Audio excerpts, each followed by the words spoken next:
জয় মালিক। বাঙালিয়ানা দর্শনের আলোকে নিজ জীবনের মূল্যায়নের আজকে একটা সর্বশ্রেষ্ঠ পর্ব, যেটাকে বলা হয় যৌবন কাল। সেই যৌবন কালটা সম্পর্কিত বিষয়ে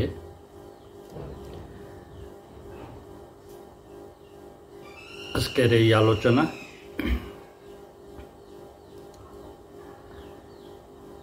এই যৌবনকালটা মানুষের জীবনে প্রত্যেক নরনারীর শ্রেষ্ঠ সময়, জীবনের শ্রেষ্ঠ সময়ই হলো এই যৌবনকাল। তো এই যৌবনকাল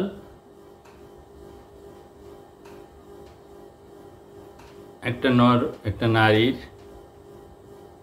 জীবনে কেন শ্রেষ্ঠ,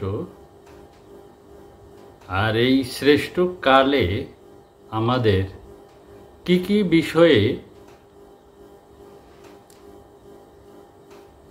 সতর্ক থাকার দরকার, বা কি কি অসতর্কতার কারণে আমাদের এই যৌবনকালটা সবচেয়ে ক্ষতিগ্রস্ত হয়।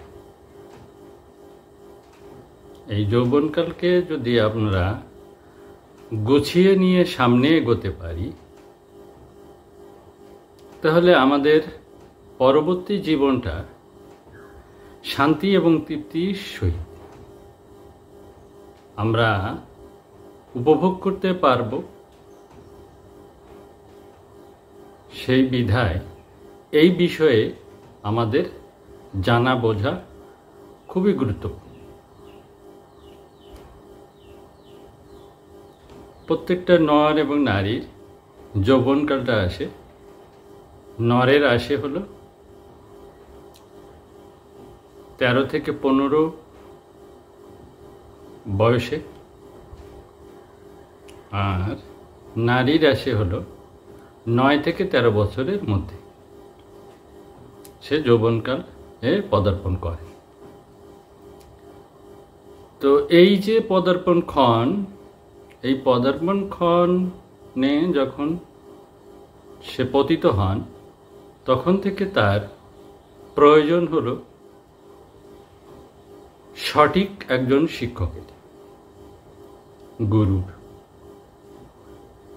তো এই গুরুর কাছ থেকে তিনি যদি সঠিক শিক্ষাটা নিতে পারেন,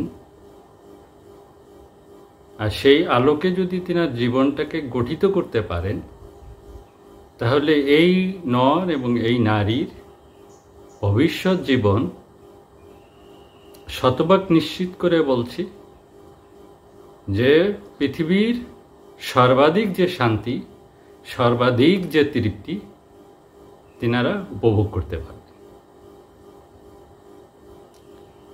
এখানে এই যৌবনকালটাকে অনেক মহামানব, অনেক মহাজন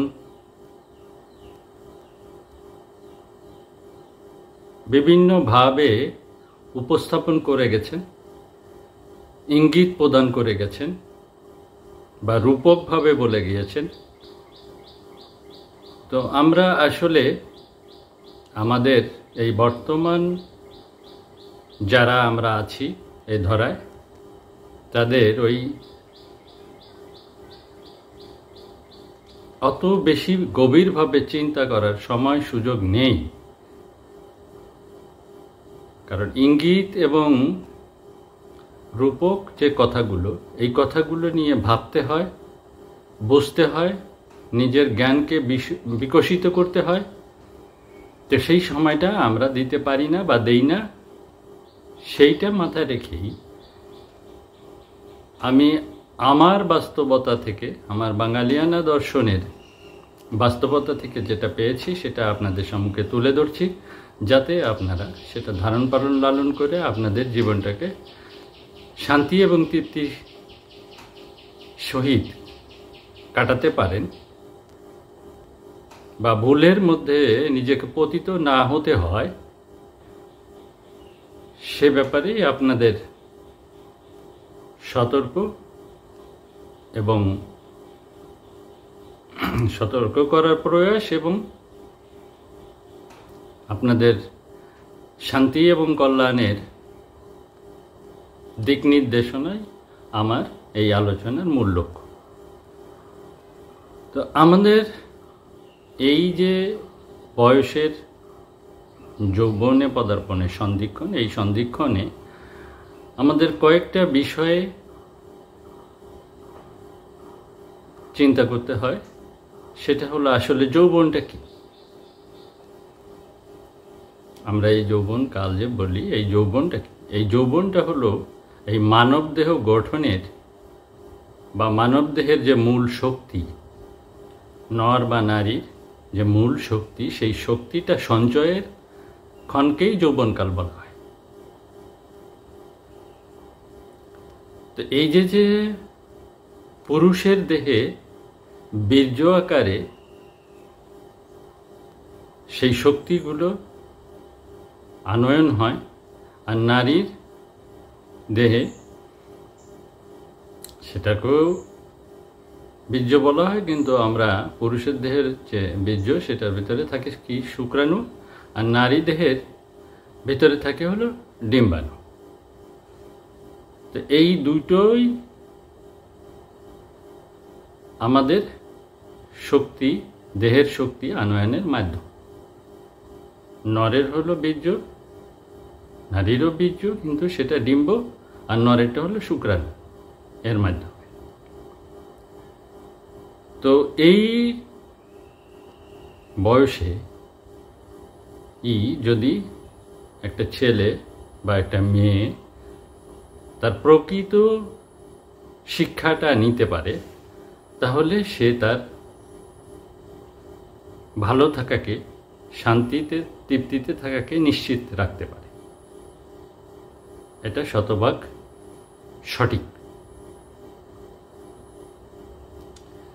তো এখানে বিষয়টা হলো যে আপনাকে চিন্তা করতে হবে অভিভাবক হিসাবে, যে আপনার যে সন্তানটা আজকে বেড়ে উঠেছে, এই সময়টাতে তাকে কি কি যত্ন নিতে হবে সেটা আপনাকে জেনে বুঝে নিতে হবে। আর জেনে বুঝে নিলে ওই সন্তানটা, সে তো অবুঝ, সে তো আর জীবন সম্পর্কে তার ধারণা নেই, তার তো আর ওই জ্ঞান আসেনি। তো এই ক্ষেত্রে অভিভাবকগণকেই সচেতন হতে হবে। অভিভাবকরা সচেতন হলে ওই সন্তানটা, সে ছেলে হোক বা মেয়ে হোক, তাকে সুপথে আপনি পরিচালিত করতে পারলে বা সঠিক দিক নির্দেশনাগুলো তাকে জানাতে পারলে, তার জীবন ব্যবস্থাটাকে সেইভাবে আপনি গঠন করে দিতে পারলে, তাহলে ওর জীবনটা ও সুফল ভোগ করে। তো এই ক্ষেত্রে আমরা বাঙালিয়ানা দর্শনে যেটা বলি যে পরিবার ভিত্তিক আধ্যাত্মিকতাবাদ, যেটা মালিকের আধ্যাত্মিকতাবাদটা পরিবার ভিত্তিক শিক্ষা নেওয়া। এখানে কেউ কাউকে বাদ রেখে, পরিবারের অভিভাবক থাকে কজন? দুজন, একজন পুরুষ একজন মহিলা।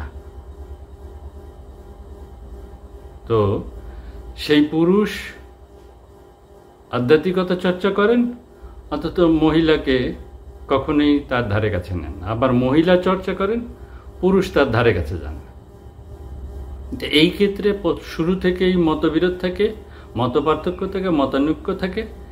তো এই অবস্থায় থেকে আমাদের সমাজের গুরু গোসাই পীর মাশায়েখ যারা আছেন, তেনারাই আসলে ভুল করেন। তেনারা সঠিকভাবে ওই দম্পতিকে বলতে সক্ষম হন না বা জোর দেন না যে তোমরা পরিবার ভিত্তিক আসো, পরিবার ভিত্তিক এসে তোমরা এই শিক্ষাটা নাও এবং এর সুফল ভোগ।